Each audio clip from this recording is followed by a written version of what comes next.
Hello everyone. So my name is Rubina. I am a third year MBBS student at Autonomous State Medical College, Pratapgarh. तो आप में से बहुत लोग ऐसे होंगे जो नीट 2026 की प्रिपरेशन कर रहे होंगे।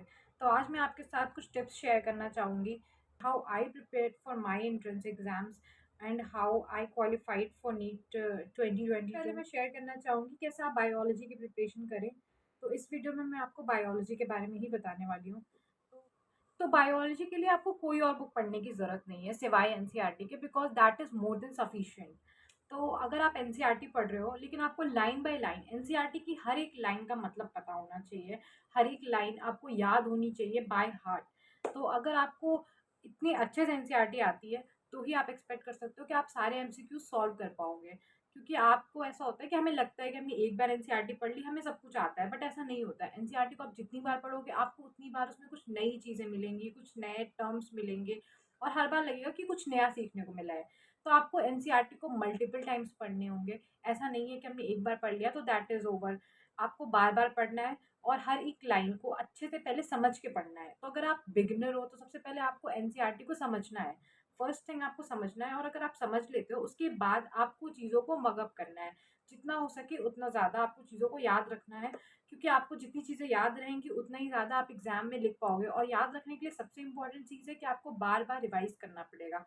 तो आप मैक्सिमम टाइम्स एक चैप्टर को रिवाइज़ करोगे ताकि आपको सारी चीज़ें एग्ज़ाम के टाइम पे याद रहें और आप जब एमसीक्यूज़ लगाओ तो आपसे सॉल्व हो सके। तो और सबसे बड़ी चीज़ प्रैक्टिस की बात अगर हम करें तो एमसीक्यूज़ के लिए सबसे इम्पोर्टेंट बुक अगर मैं रेफ़र करूँगी तो मैंने जो यूज़ की थी दैट इज़ डॉक्टर अली, जिसमें एनसीईआरटी बेस्ड एमसीक्यूज़ होंगे।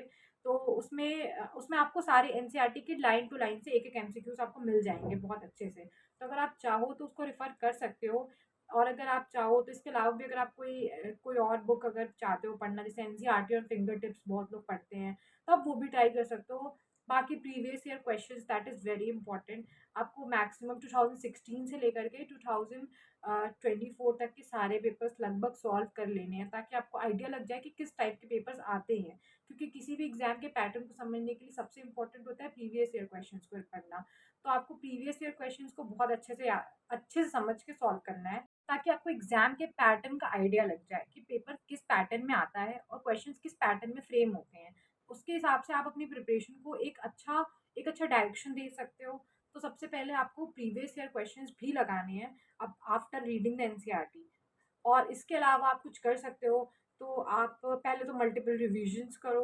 और बाकी तो बायोलॉजी में इतना कोई इशू नहीं होता है। बायोलॉजी के स्टूडेंट्स के लिए बायोलॉजी कोई बहुत बड़ा इशू नहीं होता है, हमें बायोलॉजी पढ़ना पसंद भी होता है। तो बायोलॉजी के लिए तो बस एक ही टिप है कि आप मैक्सिमम मैक्सिमम समझो चीज़ों को और मैक्सिमम रिविजन करो, ताकि आपको लाइन टू लाइन एनसीईआरटी की एक-एक लाइन अच्छे से आनी चाहिए और समझ में आनी चाहिए और अच्छे से याद होनी चाहिए, ताकि आप एग्ज़ाम में क्वेश्चंस जब सॉल्व करो तो आपको चीज़ें याद आएँ।